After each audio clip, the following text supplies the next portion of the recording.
கோவை சுக்கிரவாரப்பேட்டையில் அமைந்துள்ளது அருள்மிகு பசுவண்ணன் திருக்கோயில். இது ஒரு வித்தியாசமான ஆன்மீக அனுபவத்தை வழங்கும் தலம். கோயிலின் முகப்பிலேயே விநாயகர், ஸ்ரீதேவி பூதேவி சமேத பெருமாள், நந்தி மற்றும் வள்ளி தேவயானை சமேத முருகர் ஆகியோரின் சுதை சிற்பங்கள் பக்தர்களை வரவேற்கின்றன.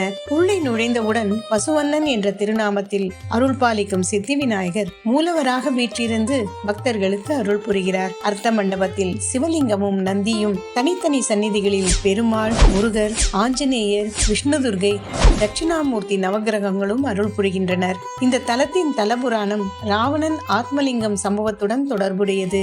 ராவணன் இலங்கைக்கு ஆத்மலிங்கத்தை எடுத்துச் செல்லும் வழியில் சிறுவனாக வந்த விநாயகர் பசுவை மேய்த்து கொண்டே அவனை ஏமாற்றி ஆத்மலிங்கத்தை பூமியில் பிரதிஷ்டை செய்தார். அந்த மகா ஞானத்தாலும் சாமர்த்தியத்தாலும் விநாயக பெருமான் பசுவண்ணன் என்று போற்றப்பட்டார். ராவணனிடம் இருந்து ஆத்மலிங்கத்தை பறித்ததால் இவரை வணங்கினால் சிவனை தொழுத பலன் கிடைக்கும் என்பது தலத்தின் முக்கிய சிறப்பாகும். காலை 6 மணி முதல் 11 மணி வரையிலும், மாலை 5 முதல் 8 மணி வரையிலும் திறந்திருக்கும் இந்த ஆலயத்தில் விநாயகர் சதுர்த்தி முக்கிய பெருந்திருவிழாவாக கொண்டாடப்படுகிறது. தொடங்கும் எந்த செயலிலும் தடைகள் நீங்க, ஆன்ம பலமும் நிறைபக்தியும் பெருக பசுவண்ணன் சித்தி விநாயகரை வணங்கி அருள் பெறுவோம்.